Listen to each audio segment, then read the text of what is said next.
Hello, this is Nitin Dahad with the Times, and I'm at CES in Las Vegas, and with Markus Rossi, Head of Innovation at AMS. Hello, Markus. Hello. We're going to talk a little bit about some of the things you're doing at CES, but also generally with AMS.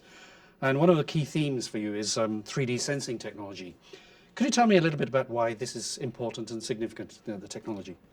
I mean, definitely 3D sensing is an area where AMS is one of the industry leaders for mobiles in the mobile industry. And now in this CES, we are really bringing it to other areas like computing, home automation, automotive. So really also to basically increase the lifestyle with 3D sensing. And for those who maybe don't understand, what do you mean by 3D sensing technology? Could you just explain a little bit about what it is? Yeah. I mean, what you mostly understand is really from the face authentication that you have in mobile phones. Right. So their 3D sensing is way more accurate than, for instance, just like a fingerprint.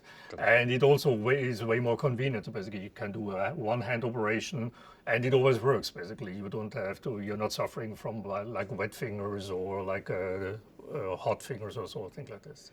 And so you've developed this over some time, the technology. We actually have started to do mainly components, Okay. so like the light sources, the optics, and the sensors. And over the recent period, like 1 or 2 years, we also have developed complete software algorithms, face authentication algorithms, and complete systems. So we are now delivering complete systems. Great. So maybe just tell us a little bit about some of the examples. You talked about mobile, about computing, automotive, and access and payment. Can you give us some examples of how it's being used? I think, I mean, mobile there, the use case is very clear, as I already mentioned. Yes. For computing, there's also new applications where you basically also have like protection of your very basically government or health records, also with authentication. Or you would even have like, I mean, privacy, where you can detect probably somebody from the back sneaking over, basically, and really see it with 3D sensing. In home automation, basically what you've seen the demo is the door lock. Basically, you have like a hands-free entry into a door. If you have like bags, or if you like basically have wet hands or basically cold fingers. So that is really like a major improvement of basically how you can access a building. And in automotive, I mean, obviously there is also in-car sharing. I mean, when this comes up more in big cities, it's also very important that you basically can identify a user, immediately also get his settings done on the car.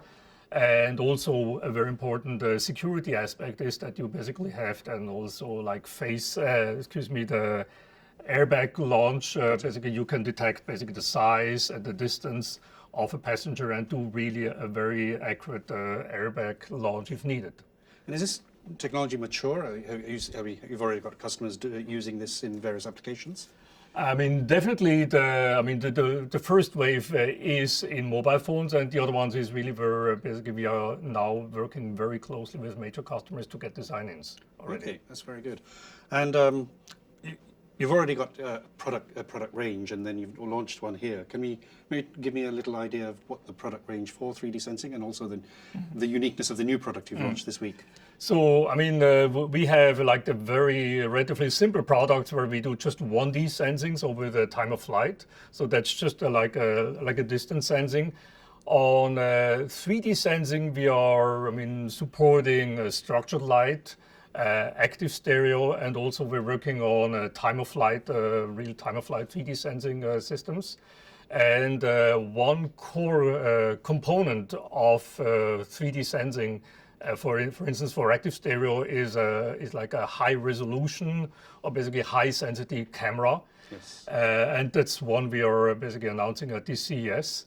So typically, these 3D sensing systems are working at what is called 940 nanometers. So that's invisible light. So that's in the near infrared.